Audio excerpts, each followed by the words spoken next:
Hello students, good morning all of you. तो हम लोग जो अपना ईथर वाला टॉपिक था वो हम लोग वैसे कंप्लीट कर चुके थे। इसके अंदर लास्ट अपनी एक रिएक्शन रह गई है, उसको हम लोग आज करेंगे। उसके अंदर ईथर के अंदर हम लोगों ने मोस्ट ऑफ द रिएक्शन पढ़ ली कि ईथर कौन सी केमिकल रिएक्शंस दिखाता है जो कि CO बॉन्ड क्लीवेज के कारण होती है और उसका जो एल्किल समूह उसके कारण होती है और जो एरोमेटिक रिंग है वो जो बेंजीन बल है उसके कारण होती है। अलग अलग टाइप से रिएक्शंस पढ़ ली। अब जो है आपकी जो अपना जो ईथर है उसके कुछ अदर रिएक्शंस है जिनके बारे में हम लोग आज पढ़ेंगे। तो जो अगर हमारा कोई भी ईथर है वो एरोमेटिक हो,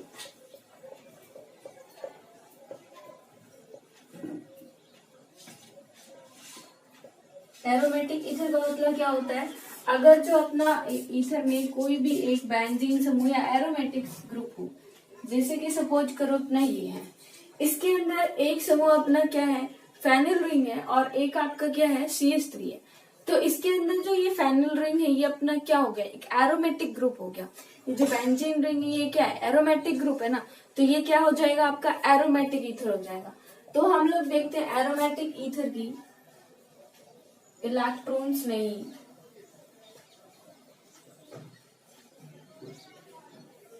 प्रतिस्थापन अभिक्रिया।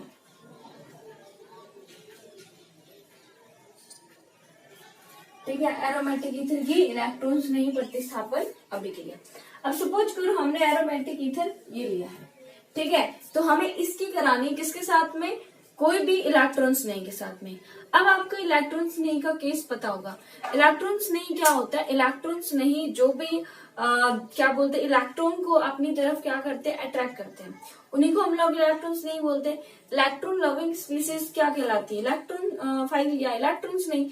तो जो भी इलेक्ट्रॉन को अपनी तरफ खींचेंगे, तो क्या इलेक्ट्रॉन अपनी तरफ कहाँ से खींचेंगे, मतलब इलेक्ट्रॉन का अट्रैक्शन कहाँ होगा, जहां पर पॉजिटिव चार्ज होगा।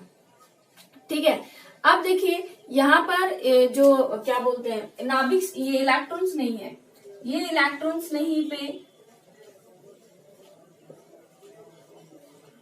खुद पे कैसा चार्ज होगा भाई, इलेक्ट्रॉन्स नहीं है, इलेक्ट्रॉन को तो ये क्या करेगा, इलेक्ट्रॉन को तो क्या करेगा, अट्रैक्ट करेगा।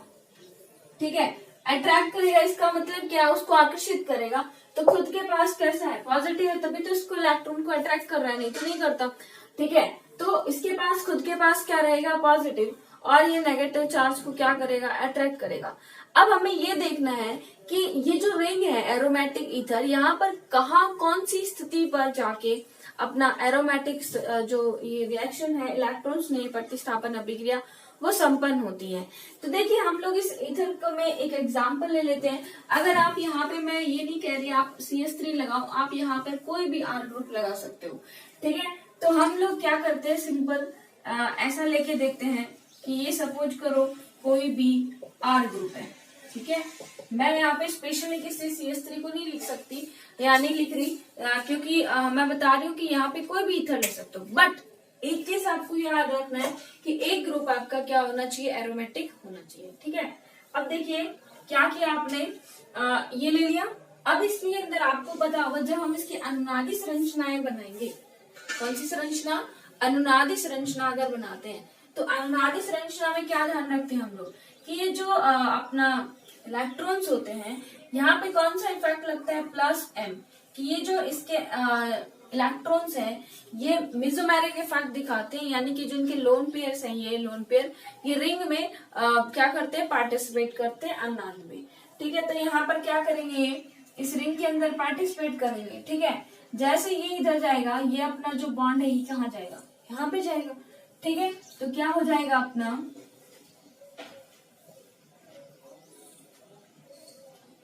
इस पर क्या आ जाएगा, पॉजिटिव, क्योंकि ऑक्सीजन पे बॉन्ड होने चाहिए 2 ही, और यहाँ पर इसने अपना लोन पेयर दे दिया और 3 बॉन्ड बना रहा है। इट मीन्स इलेक्ट्रॉन की क्या हो गई, कमी। दैट मीन्स यहाँ पर क्या चार्ज आ जाएगा, पॉजिटिव चार्ज। ओके, उसके बाद अगर ये वाला चार्ज आए नेगेटिव, यहाँ पे, ये यहाँ पे और ये यहाँ तक है। अब हम लोग क्या करेंगे, इसके नेक्स्ट अनुनादी संरचना बनाएंगे। तो नेगेटिव चार्ज आपको पता है यहाँ पे हो जाएगा और ये वाला आगे बॉन्ड की तरफ मूव करेगा। तो ये वैसे अनुनादी संरचनाएं जैसी फिनोल के अंदर बनती है वैसी की वैसी ही है, बस हमें थोड़ा सा ध्यान रखना है यहाँ पे। सॉरी यहाँ पे क्या आ जाएगा, नेगेटिव। ओके, उसके बाद फिर से क्या होगा, ये वाला नेगेटिव यहाँ पे और ये बॉन्ड यहाँ पे।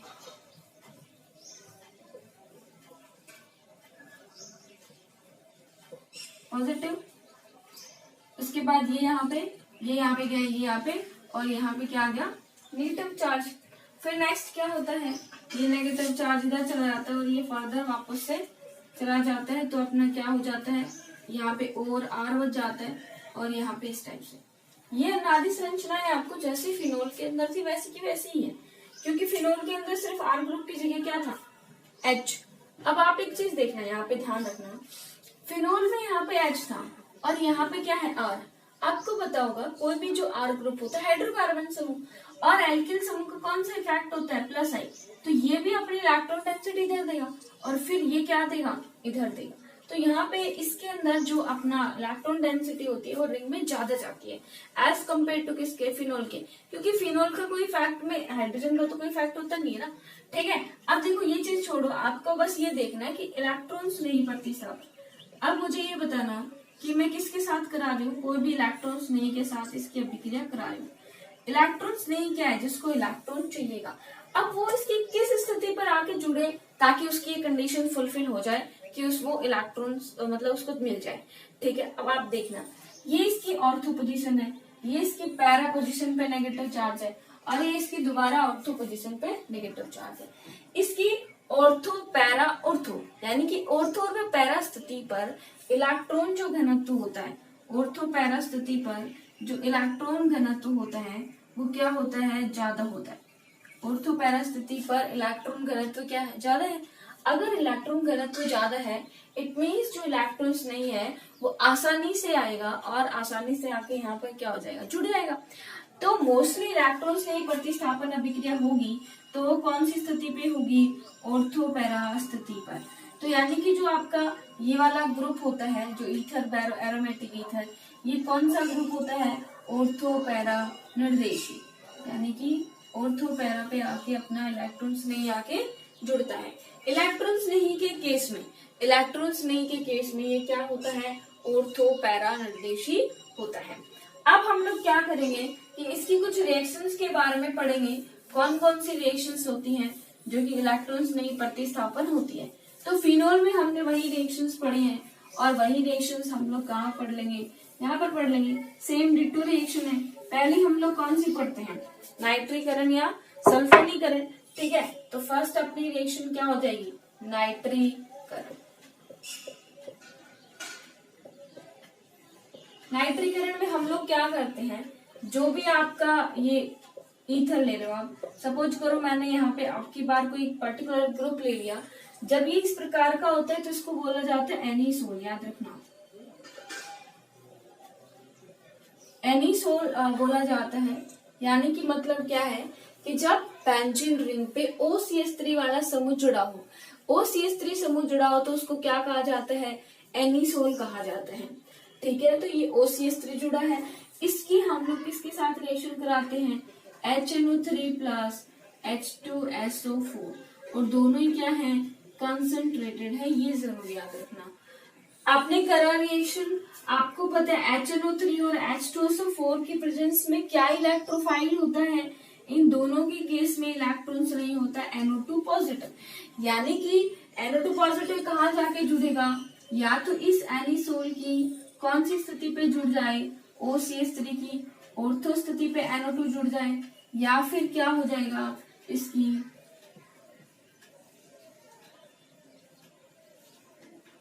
पैरा स्थिति पे जाके NO2 जुड़ जाए। ठीक है, ये अपना हो गया। दूसरी अपनी रिएक्शन होती है, दूसरी मान लो हैलोजनीकरण।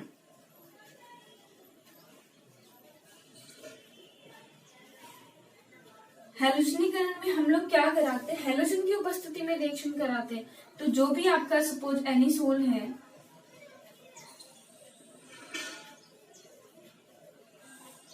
हैलोजन के साथ में कराई।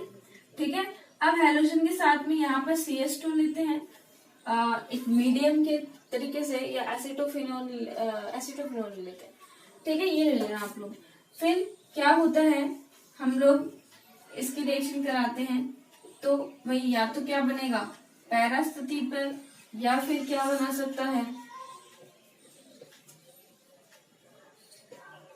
ऑर्थो स्थिति पर। याद रखना यहाँ पे ये जो पैरा वाला होता है वो प्रोडक्ट क्या होता है, मेजर प्रोडक्ट, और 90% प्रोडक्ट हमें यही प्राप्त होता है। ठीक है, तो ये हैलोजनीकरण जब आप अभिक्रिया कराओगे तो ये होगा। एक्चुअली सारी रिएक्शंस मैंने करा रखी है आपको याद हो जो फिनोल के अंदर है, फिर भी आप लोग अच्छे से कर लेना, बस मैं आपको इसके अंदर और बता देती हूँ। ठीक है, हैलोजनीकरण हो गया। नेक्स्ट रिएक्शन हम लोग देखते हैं सल्फोनीकरण। सल्फोनीकरण के अंदर क्या करेंगे, इसकी रिएक्शन हम लोग किसके साथ करा देते हैं, H2SO4, वही CH2 की प्रेजेंस में। तो क्या हो जाएगा, इसकी ऑर्थो स्थिति पे SO3H जुड़ जाएगा और इसकी पैरा स्थिति पे SO3H, क्योंकि H2SO4 की उपस्थिति में क्या जुड़ता है, क्या जुड़ता है बताना जरा, क्या जुड़ता है अपना SO3H। तो या तो इसकी H2 कौन सी स्थिति पे जुड़ जाएगा, या तो इसकी ऑर्थो स्थिति पे जुड़ जाएगा या इसकी पैरा स्थिति पे जुड़ जाएगा। क्लियर है। अब देखिए अगर हम लोग नेक्स्ट रिएक्शन देखें तो नेक्स्ट रिएक्शन अपनी होती है फ्रीडल क्राफ्ट।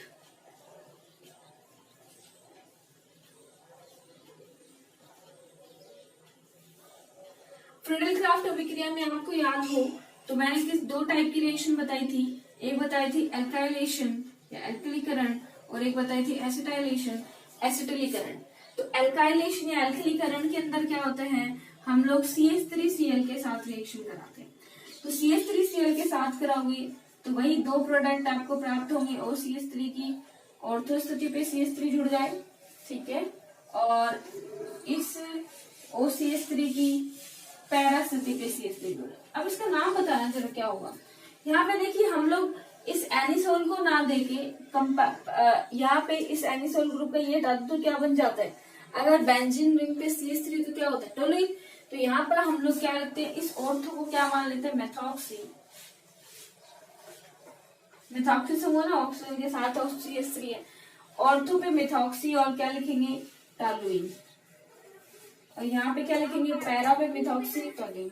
इसका आप लोग लिखोगे तो ऑर्थो पे मेथॉक्सी बेंजीन सल्फोनिक अम्ल, यहाँ पे क्या लिखोगे, पैरा पे मेथॉक्सी बेंजीन सल्फोनिक अम्ल। तो आपको प्रेफरेंस किसको देना है, इनको देना है, इनको जो भी एक ग्रुप के बाद अगर कुछ बनता है तो इसको मेथॉक्सी के फॉर्म में लिखना है। तो फ्रीडल क्राफ्ट अगर अभिक्रिया में हम लोग पहली रिएक्शन करते हैं एल्किलीकरण, तो उसके अंदर CH3Cl के साथ करते हैं। अगर मैं यही रिएक्शन क्या कर दूं, इसके साथ CH3C डबल बॉन्ड OCl के साथ में, ठीक है, तो CH3C डबल बॉन्ड OCl के साथ अगर मैं यही रिएक्शन करती हूँ तो अपना क्या जुड़ता है, COCH3 और COCH3, ठीक है। अब देखिए इसका नाम क्या हो जाएगा, ऑर्थोमेथॉक्सी एसिटोफिनोन, ठीक है, OCOCH3 जुड़ा होता है तो क्या लिख सकते हैं हम लोग, एसिटोफिनोन। तो क्या लिखेंगे, orthomethoxy acetophenone, ortho para methoxy acetophenone. ये अपनी रिएक्शन हो गई कौन सी, एसिटिलीकरण। सल्फोनी नाइट्रीकरण हो गई, हैलोजनीकरण हो गई, जो अपना फ्रीडल क्राफ्ट अभिक्रिया हो गई, उसमें एसिलीकरण हो गई और एल्कलीकरण हो गई। ये कुछ टाइप्स की रिएक्शन है। और मोस्टली यहाँ पर रखना, यहाँ पे सॉल्वेंट में हम लोग CH2 वगैरह लेते हैं और यहाँ पर लेते हैं AlCl3 और CH2, ठीक है, AlCl3 लेना जरूरी है, ठीक है। तो ये अपनी कौन सी रिएक्शंस हो गई हैं, ईथर की क्या बोले, इलेक्ट्रॉन्स नहीं प्रतिस्थापन अभिक्रिया एरोमेटिक ईथर की। तो जब हम लोगों ने ईथर को क्या लिया, एरोमेटिक समूह लिया, ठीक है। उसके बाद अगर हम देखें ईथर के यूजेस कहाँ हैं, तो यूजेस के अंदर देखिए ईथर जो होता है वो एक प्रशीतक साधनों में लिया जाता है। ईथर जो ये क्या बोलते हैं आप लोग, पावर एल्कोहल बनाया जाता है, उसके अंदर भी ईथर का कुछ अमाउंट डाला जाता है। और ईथर एक सॉल्वेंट के जैसे कि जब प्रयोगशाला के अंदर अभिक्रियाएं करते हैं उसमें एक सॉल्वेंट की तरह काम में आता है। बहुत सारी रिएक्शंस के अंदर ये मतलब एक हम लोग बोल सकते हैं उसको स्टार्टिंग मटेरियल के फॉर्म में लेते हैं, ठीक है। तो ये अपने ईथर की कुछ रिएक्शंस हो गई हैं और लगभग रिएक्शंस इस तरह कंप्लीट हो गई है। अपना लास्ट टॉपिक बचा था बस थोड़ा सा और ये अपना कंप्लीट हो गया, ठीक है। तो अपना अच्छे से नोट्स वगैरह प्रिपेयर कीजिएगा और जो भी है एग्जाम्स की तैयारी कीजिएगा अच्छे से, ठीक है। ये सारा अपना हो गया है, इससे रिलेटेड जो भी क्वेश्चन बनते हैं वो मैं आपको सेंड कर दूंगी, ठीक है।